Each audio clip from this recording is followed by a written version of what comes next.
Haidala Isis, Kalkajud Hinudihad Kilgakayang. I'm Erin Brillin, and I'm from the Haida and Cree Nations.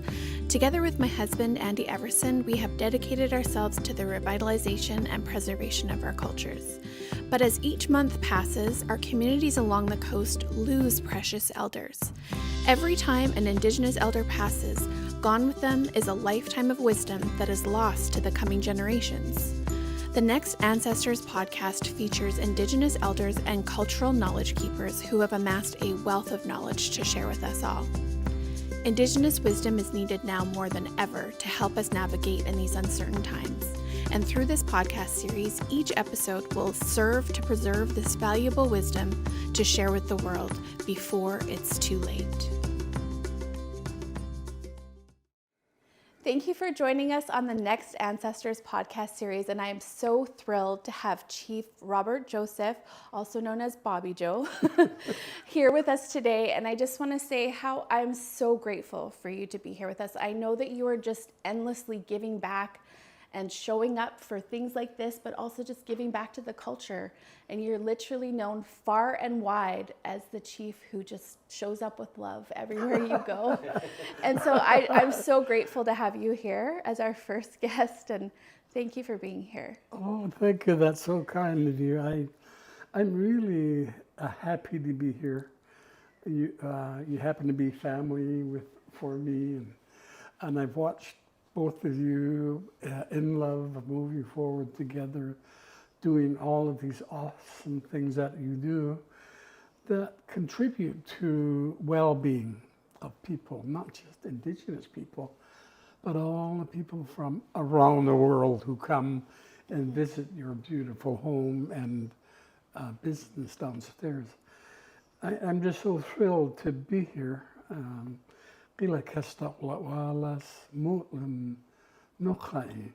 Thank you. I deeply, deeply appreciate that.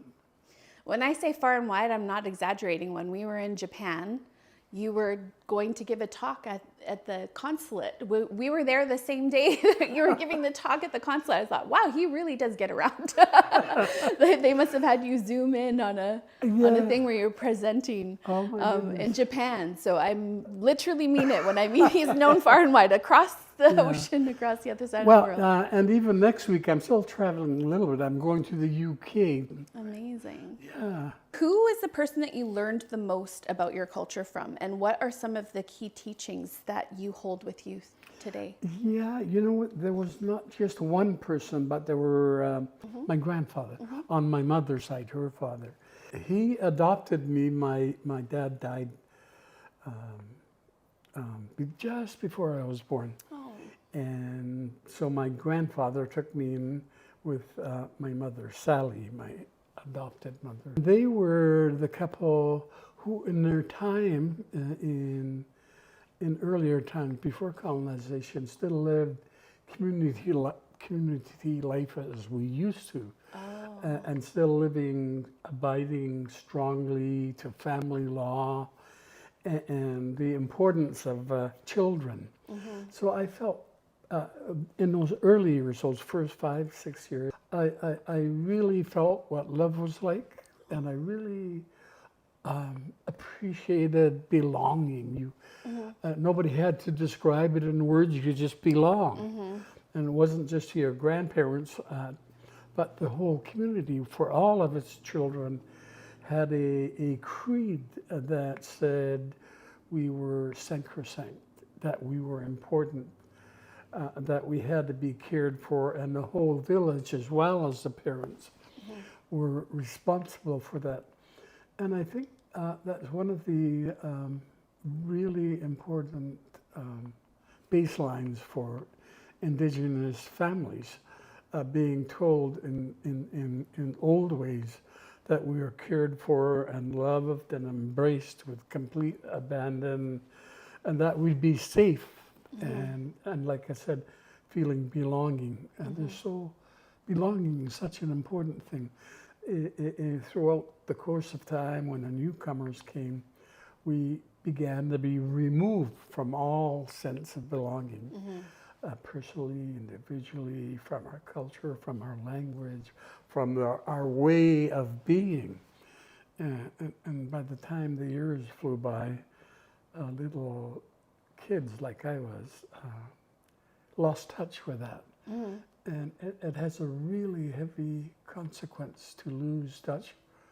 And you don't love yourself anymore, you're embarrassed, you're ashamed.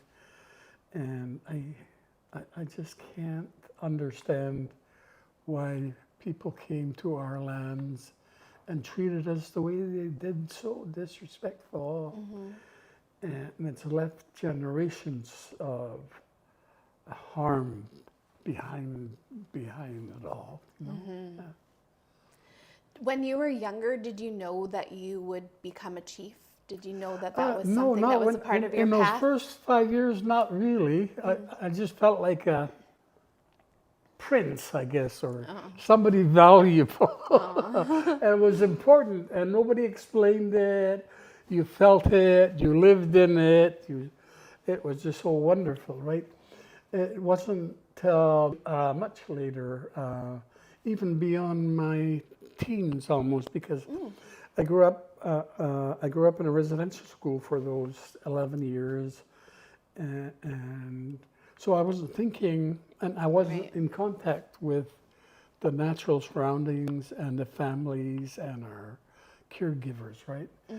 And so there was nobody left to be telling us that we would eventually be people in various situations and stations. So did you think that the culture, like, it wasn't going to happen? Like, when you went to residential school and then finished there? Oh no, you know what? At the same time, and in my book, Namwayut, I try to talk about, they practiced the culture, they went underground, of course.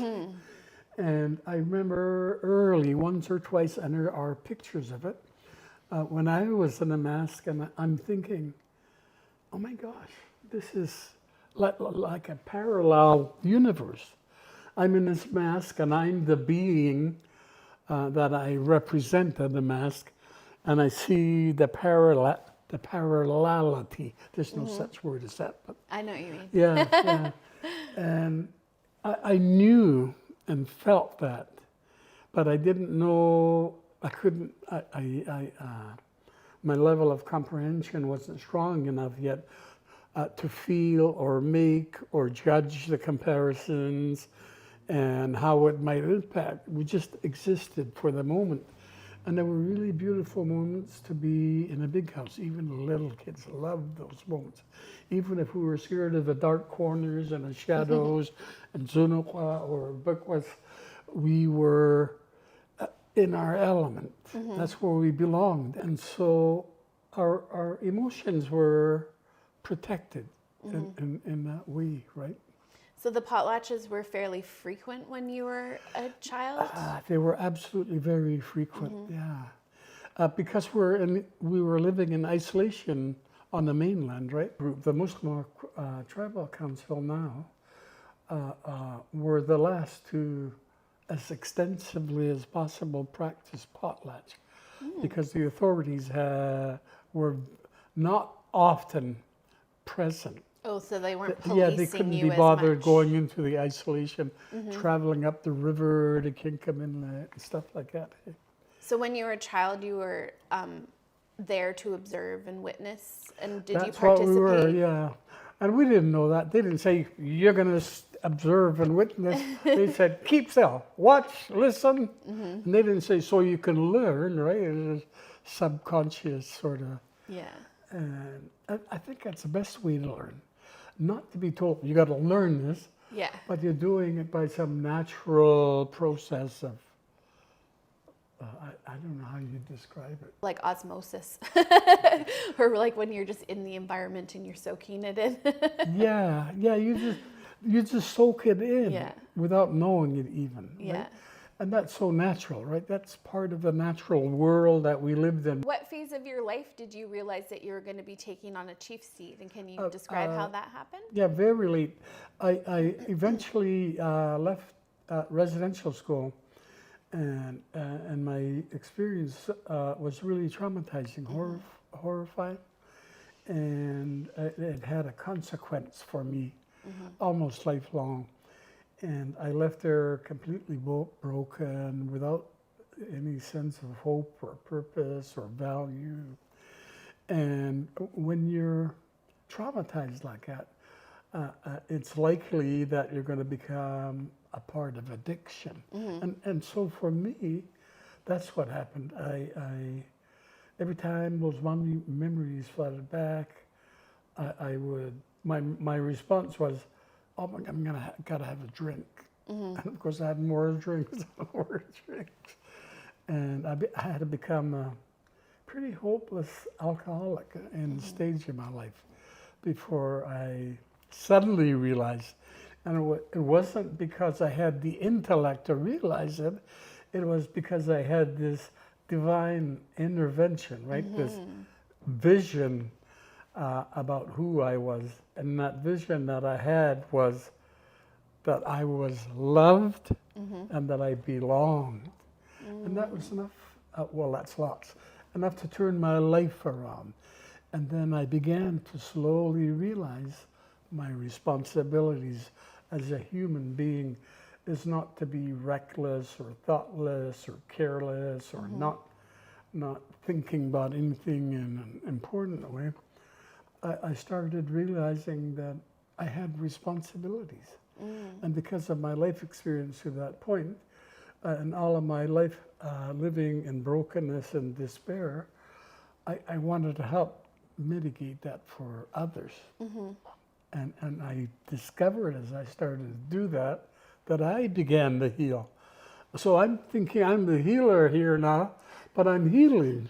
Yeah. So it's reciprocal, right? I think all of us, most of us who have the misfortune of falling into the circumstance that I just described, discover that. Yeah. We are all healers. You and I and Andy, Mom, and some of our less fortunate relatives who may be on the street. At some point, we learn from each other, and at some point, healing becomes the focal point. And that's so important. That's how we're decolonizing.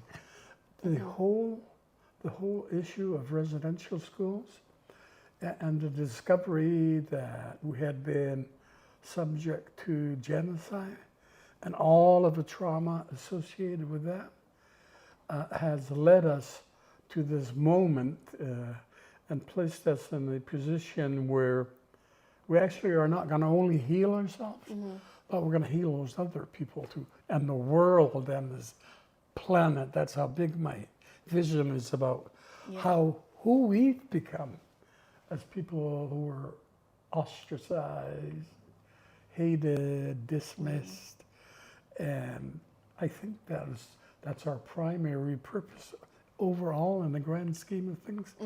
Indigenous people around the world hold knowledge that may save this planet. Exactly.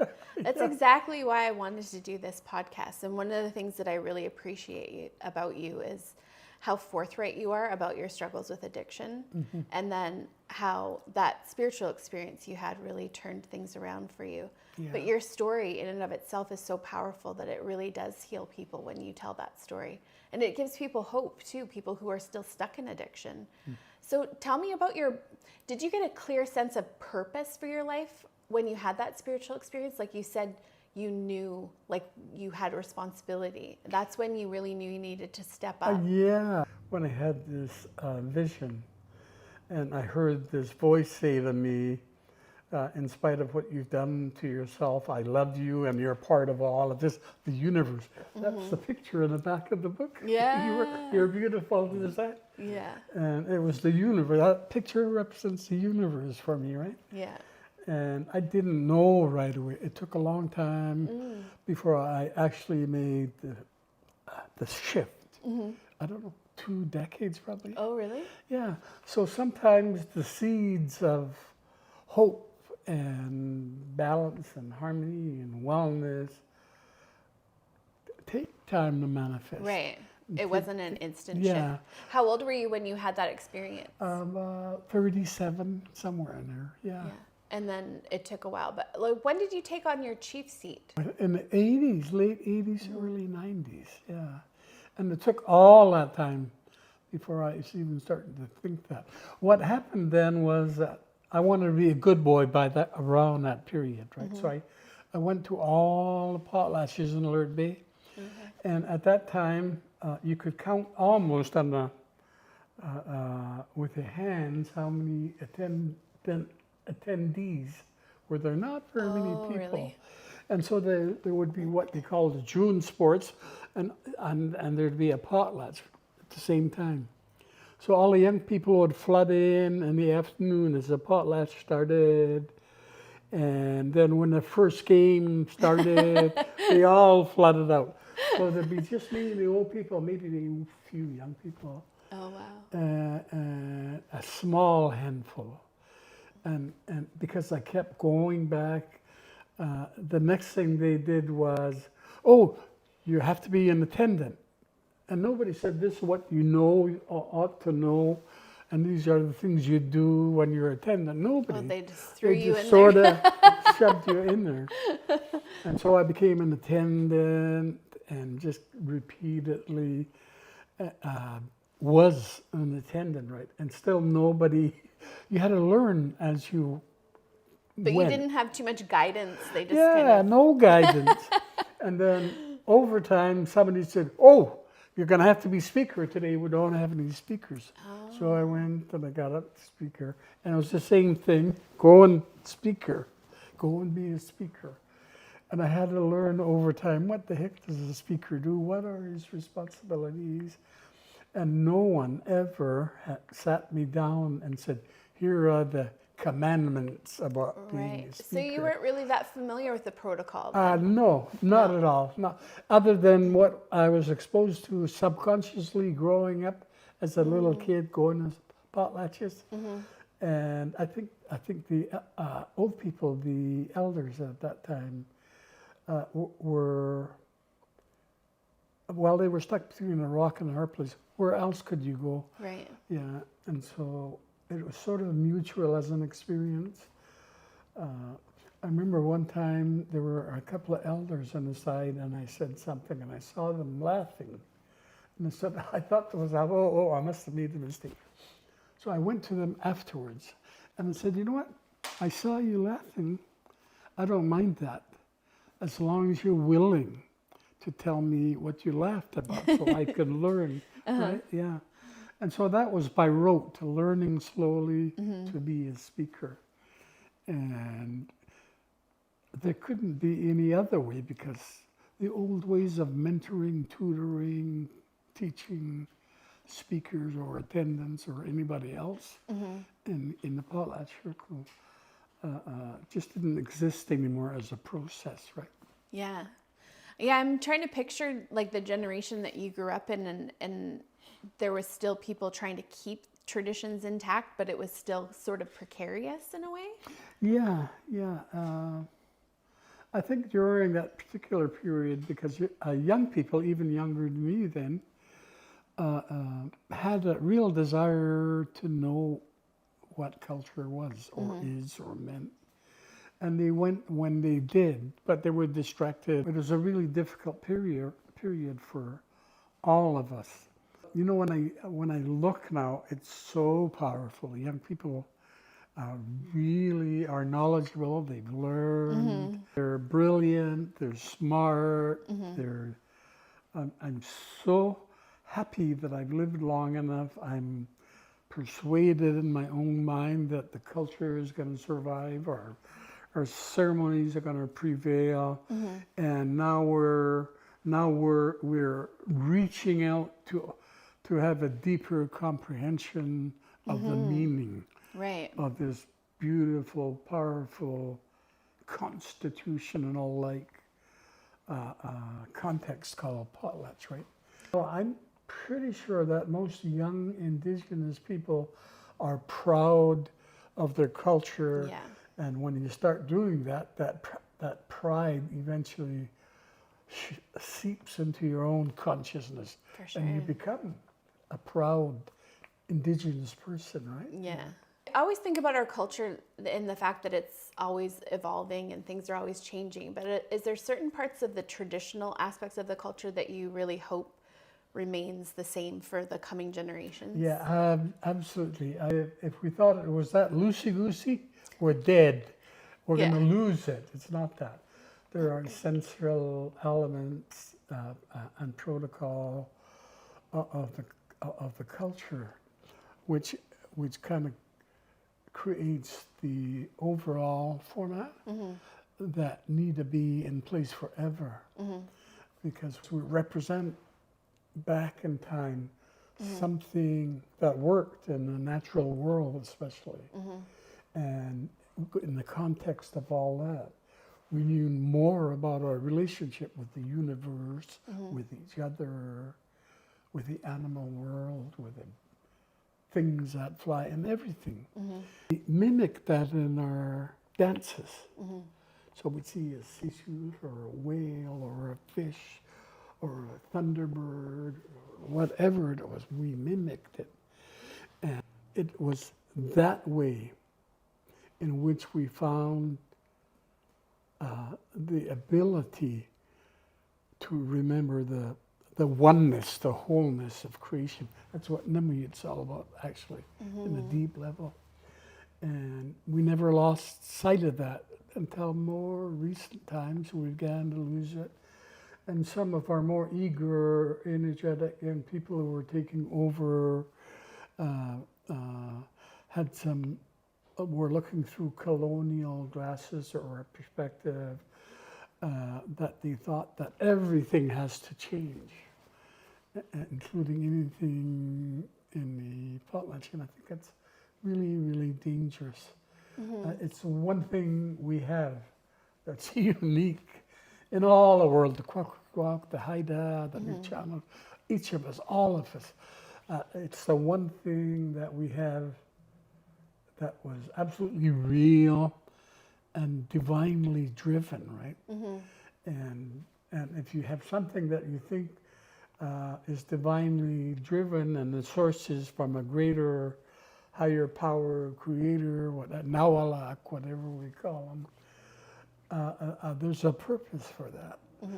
And it's to make sure that we contain all of the objectives, the elements of what it was about our culture and dance and song and ritual that allowed us not perfect understanding or union, but allowed us at our highest consciousness, I would like to talk about consciousness, to try to adhere to that. And if we violate all of that, we'll be colonized. It'll be complete. Right. Yeah, yeah.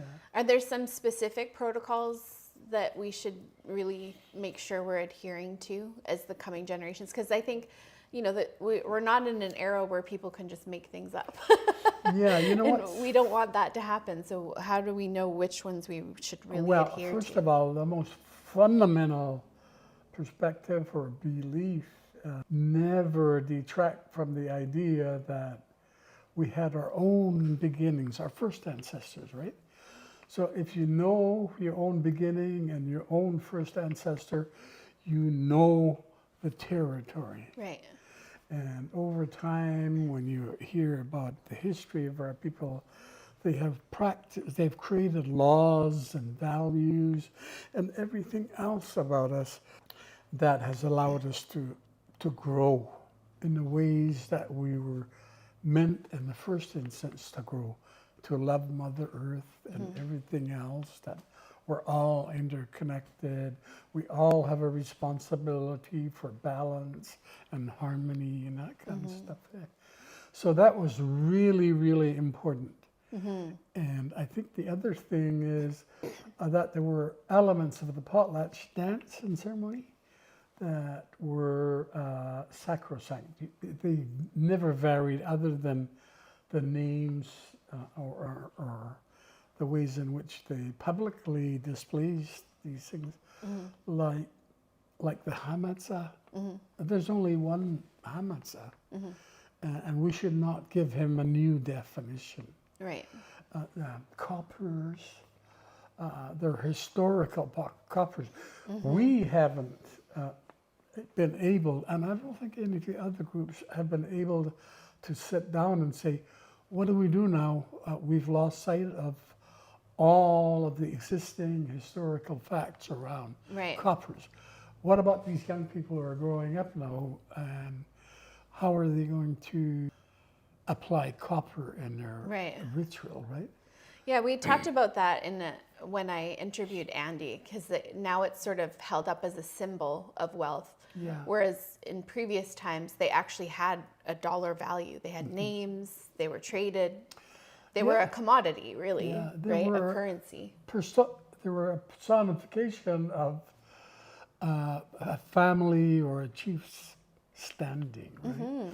So when you wanted to reflect that glory and the greatness, you held up the copper, and you're talking about the family behind them, right? And I think that's really important to do. And there may be, we have to go back in time and see if we can find out how did they originate the first coppers. That's still valuable if we can have a reference point for that. That way we bring forth all the rules and regulations and values and principles around the copper, and it's not just an object. So I've seen the list that George Hunt had documented with all the names and the values of those coppers, and some of the values in today's dollars would be over $100,000 in today's values. So it's pretty astonishing. And I think that when Andy Potlatches were going to do a trading of a copper payment between my clan and him. So we're going to bring back the monetizing aspect of the copper, because that's not something that's been done lately that I know of anyways. Yeah, and that's really important. I think all the aspects of the copper need to continue to be ritualized. What do you think the key role of a chief is? Like, what do you think are the most important parts of being a chief? Well, I think you have to begin when you're a chief, first of all, to know your own history. And I didn't know my own history. Most chiefs don't know their own history. Like the origin story part, you mean? No, or the lineage? They have to understand from where the origins of chieftainship flow. So all of our tribes existed, the Gwawaenuk tribes existed, and each of the groupings had subgroupings. Right. Like Muskwauk had 4 tribes, the Numkis I think had 6 tribes. Other tribes were mostly 4, but others 6 or a little more. If we try to honor our history, honor the potlatch, honor the copper, honor the dances, the hamatsas, and all the dances. It's a teaching in itself. All of the dances that we place on our offspring, they take over the dance, and it's a teaching. And those young people learn so many things as they become initiated or part of all of the ceremony, right? That somebody cares for them, they belong somewhere, it's the clan. And the symbolism of a dance is intended to transfer the spirit and the intent of that dance to this new dancer to guide him or her in her life. And I think everything about the potlatch has a lesson or more, a teaching that is not just drama or theater or mystique, or Yeah. anything like, or magic or anything. It's a I think that's real practical intention that when you pass it on to this young man and this young lady, there's some things you got to know about it, and it'll help you to grow and move forward with confidence and pride, or responsibility, sense of responsibility. I was going to say that I think that one of the misunderstandings about what happens at potlatches is that the dances are meant to entertain people. And I'm like, oh, no. This has nothing to do with entertaining people. It's really about those origin stories and the connections to the natural world. And like you said, giving a responsibility to your offspring to uphold those prerogatives. And that was the more important part. Yeah, absolutely. And I think that's our job, our responsibility, to bring that level of understanding back to our own culture. Right. And it's not going to come unless you talk about it, unless Andy talks about it, and others talk about it. And it's not just show and tell. And you're right. I know it's beautiful and it's powerful to observe and see, but the real strength of it all is in the comprehension and understanding of what it really means. I think our potlatch and all of the ceremony, dance, and protocol, among other intentions, the exercise of the potlatch was reinforcing all of the interconnectedness, the wholeness, the oneness of who we are, where we come from, where we belong. I think in our education in the years to come, it should revert back to some really deep teachings about potlatch and our culture. Yeah. And if we do it, others will begin to do it. And those people, the newcomers here who can't seem to appreciate some of these things, will begin to see it, understand it. It's going to be unavoidable that they don't see it, because we're here together now. Yeah. That's the other thing that's really important. I know we struggle lots with the newcomers, right? But they're here to stay. Yeah. So we either continue to fight them and hate them sometimes, or we reach out and try to find a way to create understanding between us, right? And the only way to do that is to have dialogue, real dialogue. Transformation doesn't happen unless you have dialogue and deeper, better, greater understanding, right? Yeah. So I'm thinking about, in traditional culture, there would have been a lot of mentorship that happened with up and coming chiefs. And that's a piece that's sort of missing today. And I was wondering if you had some specific guidance or advice for up and coming chiefs or new chiefs. Yeah, you're absolutely right. That's a system that's truly been violated or dismissed or just not paid attention to. But there are people out there who are still familiar with it in all the families. There'll be someone in all of our clan, all of our families, who knows something that we haven't heard yet. Yeah. And I think it's important for us, between all our families, to begin to have discussions about the knowledge keepers, the ones who some of these things have become deep secrets because nobody's wanted to hear it, for one thing. And so the people who hold a deep secret have been inhibited from sharing that knowledge, right? Yeah. And somehow we've got to find a way to elicit those deep secrets back to everyday conversation. So we need to talk to each other, have relationships that allow us to talk deeply about potlatch and protocol, and meaning of dance and song. So we need to find people who really care, to get out there and talk to them and tell them, you know what, you belong to this beautiful, powerful culture that might be a remedy for all of the ailments that we currently face in this time, right? If we recreate our relationships and talk to each other. Yeah, relationships are really important. So do you want to tell us about how you felt when you first became a chief and your first potlatch and all of that? Like, and that was a journey to get there? I never set out to ever want to be a potlatch chieftain. Oh, really? No, never. But as I slowly began to understand a little more about how significant those things were, I began to think about it, talk to my relatives, my family, and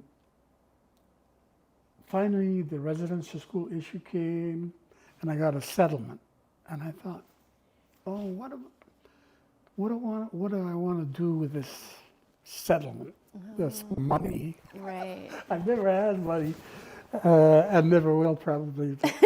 I said, I think I know what I want to do. I want to spend it on a potlatch. That's amazing. I didn't know that. That's an awesome use of the money. Yeah. And so I talked to my elders again and said, what do you think? You think I should have a potlatch? Yeah, you should have a potlatch. And I talked to Adam Dick's mother. Yeah, you really should. You know, I've been watching you in the big house all the time, being attendant. You were a speaker. And then a speaker. I think it's important for you to take your chieftain standingship because some people, she said, not all people, but some people are complaining that you haven't earned your dues.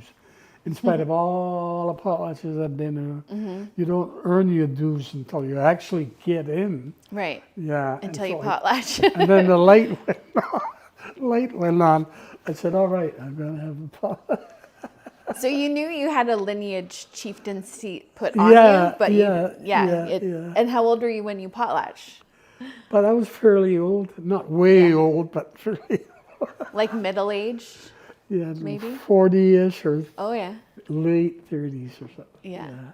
And how did it feel to put on your first potlatch? Oh my gosh, when I was done, I felt so perspectives about myself, about who I was, based on my earlier life experience in the school, and based on my individual behavior, downfall, addiction, alcohol and stuff. It felt so good that in my mind, it allowed me to think beyond, past all of that, and to say, this point is a new beginning. And that if I was going to take that position and hold it up, that I would not only change, but the change itself would hold me to the change. But when morally your insight is lifted because of something you've done or heard or learned, it's more difficult to reverse, to go back. And so you never want to go back, and your sense of purpose deepens and heightens. In all of my life experience, with all of the gloom and the doom and the brokenness and the despair, that all of that happened. It was meant to be. And in the last window of my life, 40 years and on, I'll be 85 pretty quick. That was the reason. And so I found some value in all of that mess and learned a lot from it that prepared me for what I've been doing. So suddenly I'm just worthless. No way. Worth more. That becomes really famous for me, right? Yeah. And travel the world and people hang on every word. Yeah. And I think, oh my gosh, that was what that was all about. Because I'm not very smart, but I do know that a lot of people think that a lot of the things I say have value, right? Oh, totally. And so I'm starting to accept that. And when you do that, the the sense of responsibility deepens, right? Yeah. And then my idea that I'm serving somebody or something deepens. And then your sense of value increases, right? Yeah. But even in spite of that, there's a little voice in here that says, nah, you're not good enough. Yeah, when you've been damaged like I was damaged, that little voice somehow managed to be up here and creeps up every once in a while. Even now it still does? Yeah, and then I got to look back on my life and say, hey, no, little voice, get the heck out of there. Yeah. I'm okay. That's for sure. I think I'm not the only one who thinks that the non-Indigenous people have a lot to learn from Indigenous perspectives and Indigenous wisdom. Is there certain things that you want to share that you really feel that non-Indigenous people could learn from our ways? Human values, pure human values based on love and connection and belonging were natural ways for us. Newcomers, what's their most valuable sort of thing they hold on to? Money, Material profit, stuff. Yeah. power. While we've been pre-contact living with natural laws that are so obviously correct, and we lost sight of that as we became colonized. We've succumbed to the idea that unless we're rich or famous, that there's no worth to our lives, which is far from the truth. I bet you there are homeless people on the street who have more sense of compassion and care and love for others. It's amazing the difference, right? I think that was inherent in old teachings when old chiefs and matriarchs sat around and talked. They had this natural ability to feel or sense the imbalance or the disconnect and wanted to work around it. And I think over time that's how the potlatch manifest as a constitutional framework. It was moral, political, not legal in the sense of modern day legal, but our own rules. Binding. Yeah. So for those of us of this generation and the coming generations who are working to uphold the culture, is there certain things that you really want us to make sure that we're passing on and continuing those on? But I want the young person, you young people who are doing this thing and attempting to make it right and pass it on. The most important thing is that you believe absolutely and practice and live what you're going to be passing on to the next generation. Yeah. So that your conscience is aligned with everything that you are. Yeah, we're not just doing it for show. No. And there's nothing stronger than personal example. So you've got to be absolutely, and it's nothing to do with culture per se, but absolutely loving and be open. When you hear a young person spouting off and you know they're absolutely wrong, be kind. Yes. Talk to them instead. Create the understanding. Well, again, this is something I appreciate about you. Count to 10 before you. You're a good role model for that because you approach everything with so much love. And I think there's a lot of cultural teachers out there that are really harsh in the way that they correct people and that really can throw people off and make people turn away from culture if they've been shamed by an older person. And you never come across that way, and you're always so loving. So we definitely want to follow in your footsteps in that regard and be gentle with people who are still learning. Yeah, I think that's what's important. All the other things, you can work it out over time. But for you to show up authentic, honest, true to your word and yourself, people know that. Yeah. And it's so important for all of us to strive to be that kind of person, right? And that's the best advice I can give. because I really have faith in you guys, actually. I've been watching you all the time for a long time, that you try to do that as best you can, that you show up, and it's you guys that show up, behaving, thinking, responding in ways that are in uniformity with your spirit. Right? Not hurt anybody, not judge anybody, but to nurture them, right? Just caress their body, mind, soul. There's a number of language learners right now that are trying to step up into the role of becoming a speaker. And that's something you've done for generations now, for several decades. Yeah. Do you have any specific advice for how to become a good speaker in the big house? Yeah, there are a whole number of things that are preparatory that would be helpful, right? Oh, okay, yeah. And that would be to know your first ancestor story, know the family stories, know the box of treasures, know everything that's in it and their meaning, know in general the overall context of the potlatch Right. practice. And speak with passion. Yeah. Speak with the greatest speakers I ever saw were those old guys in front of me. They were passionate because they knew what they were talking about. They were absolutely be confident. If you all of those things, the odd mistake people will forgive you for, and never be judgmental, and never be hard on yourself. Because remember, you're the speaker. You're the speaker in that moment. Nobody else, and not too many people get that privilege to be speaker. You're not only speaking for your time or the moment in time, you're speaking for the generations of your ancestors before you. It's such a big role, and just for context for people who aren't aware, the chief doesn't speak during a potlatch.